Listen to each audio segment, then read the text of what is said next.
Getting to what I wanted to talk about today, which is this one thing that literally changed everything for me. And I just think it is really, really important. So I'm hoping that this is going to really start fast tracking your journey, because I know for me, I made through all of this stuff on my own. I had, of course, some friends that were very important to me, and they kind of helped guide me through all of my hiccups and all that kind of stuff.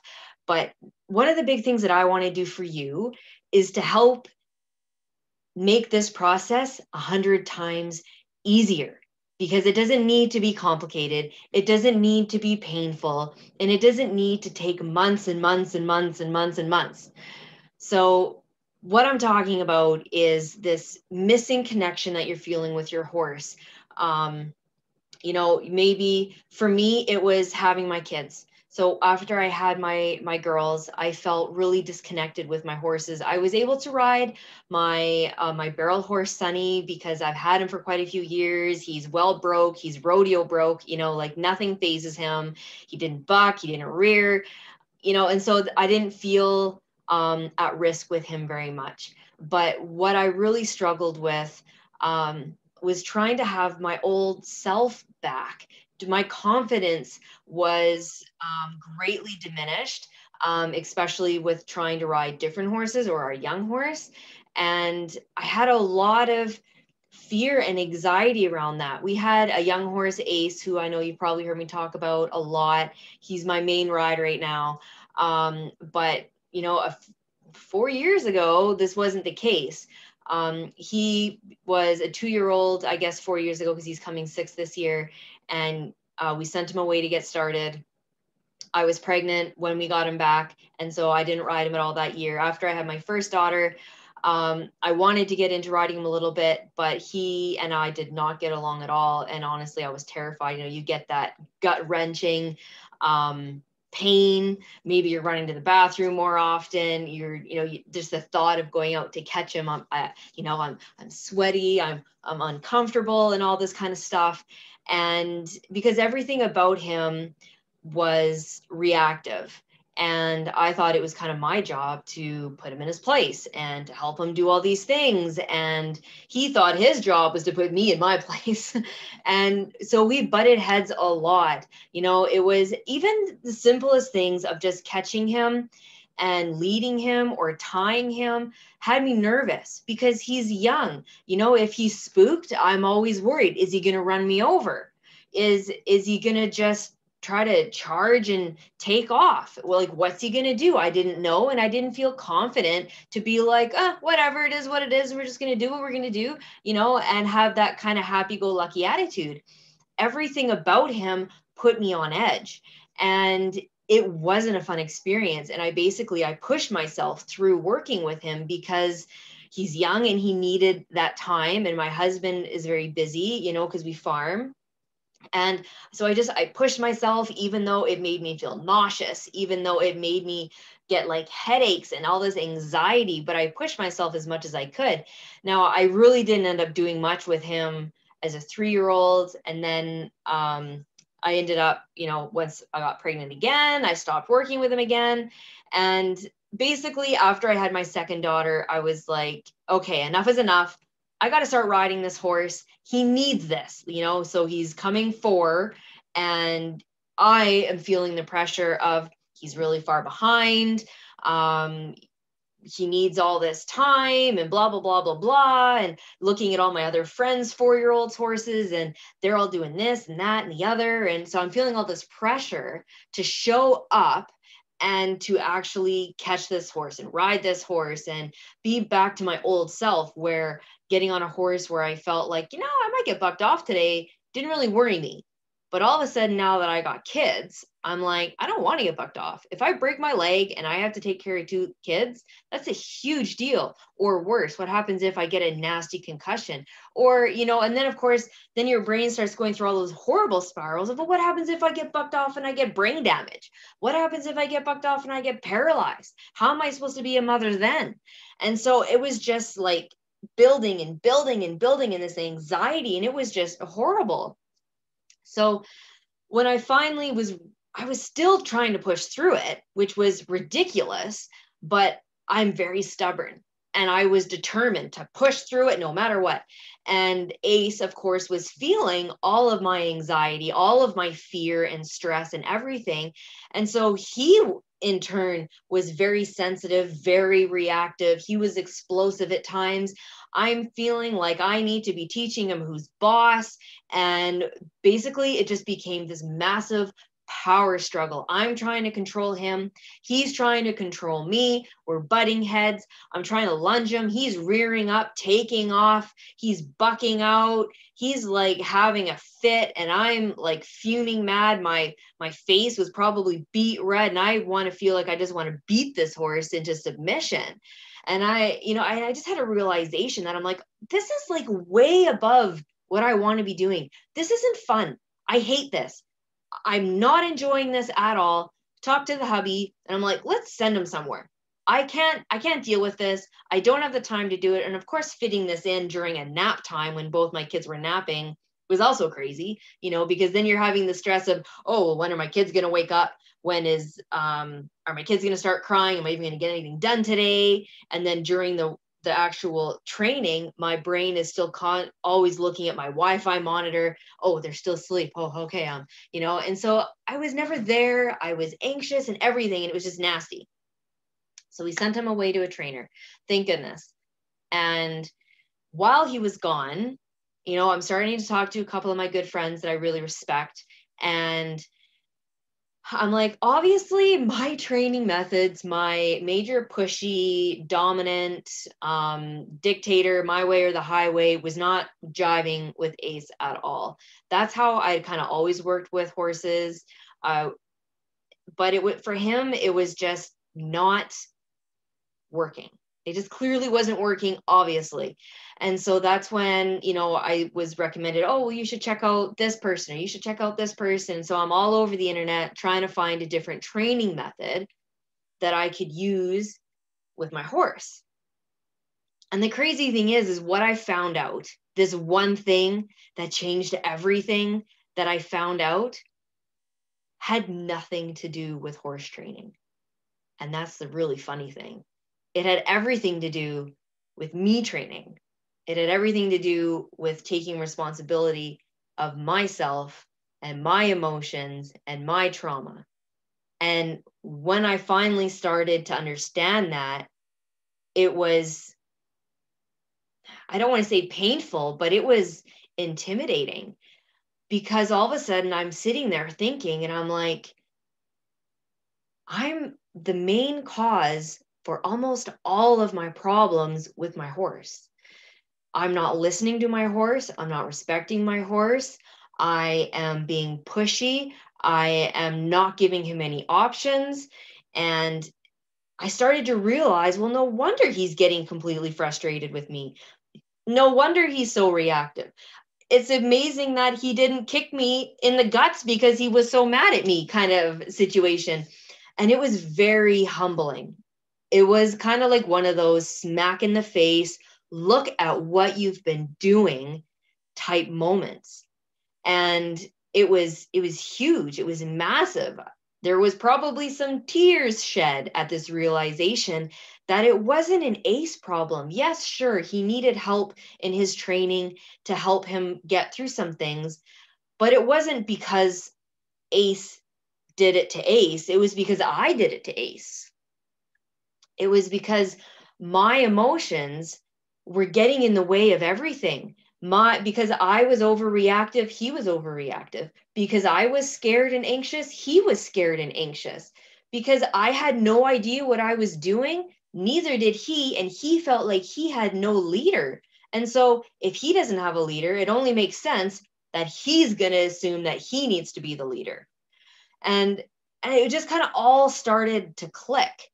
And while it was a very kind of emotional time, it was also very empowering, because all of a sudden I had something to work on. I can control what I do with myself, or I guess that's a very, I don't know what the right word is. Controlling your own emotions is very difficult. So that's not the right word that I'm trying to get at. But it's different than being like, oh, well, if I can just get my horse to do this and we'll be fine. All of a sudden the power was in my own hands because, okay, well, if I can teach myself to do this, then we're going to start getting better. And when I started going down this journey of realizing that I was the problem, then I was able to see how much of my past was actually interfering with my relationship with my horses. Like I dealt with a lot of stuff as a kid. I dealt with an abusive boyfriend when I was 16. There's a whole bunch of different crappy stuff, if you want to call it that I went through. And I always kind of thought before this that, I dealt with it. I've seen counselors and all this kind of stuff. And I thought it was really behind me, but it didn't start sinking in that all this stuff was still contaminating the way that I thought. My temper and the way that I was so overreactive and influenced by everything was because I still felt powerless, because I never took back my power after all that trauma. My power was taken away from me during those moments in my life, and I still felt powerless. And so it took a lot of healing for myself to really get through those experiences and actually let go of all that negative energy, because that negative energy was still inside of me and Ace could still feel that. And every horse that I've had before this, I'm assuming just kind of sucked it up and dealt with it. I also haven't had a Greenbroke horse in forever. And he was the one that showed me, just like, you got a lot of crap going on inside and you need to deal with it, because until you deal with it, you aren't here for me. You're here for you. And it was just a huge moment, realizing how much of my past and all the negative energies that I had inside of me from past trauma, from all the changes of my life, becoming a mom, feeling like I almost lost myself a little bit, not really knowing how to deal with this loss of confidence. And where's all this anxiety coming from? So there was so much stuff going on in my head, in all these emotions and feeling lost. And yet I still, for some reason, thought that I should feel confident around my horse and my horse should feel confident around me. How? That's not possible, because basically I was carrying around this massive pack of rocks and expecting myself to be light as a feather, and expecting my horse to not care that I was carrying this big, massive pack of rocks on my back. And so once I realized that, okay, I just need to work on myself here for a little bit and really start releasing all these negative energies, then I will be at a place that my horse can actually meet me at, and we can actually start working together. And it was such a huge difference. So he was gone at the trainer for 2 months.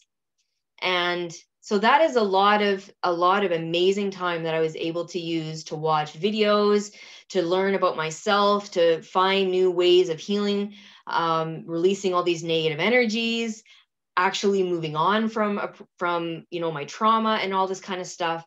And that was the one thing that's changed absolutely everything. Have I learned other things along the way that have helped? 110%, yes.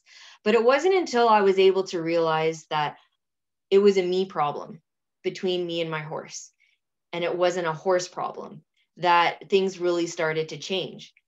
And that was just the moment for me. And so a few of the things that helped me really get through this was conscious language, which is something that I know I've talked about in this group before. And so that's basically manifesting, really being aware of my inner dialogue, my inner thoughts, my emotions, and actually paying attention to what I say, what I think, and using them to my advantage instead of letting them sabotage me and make me depressed.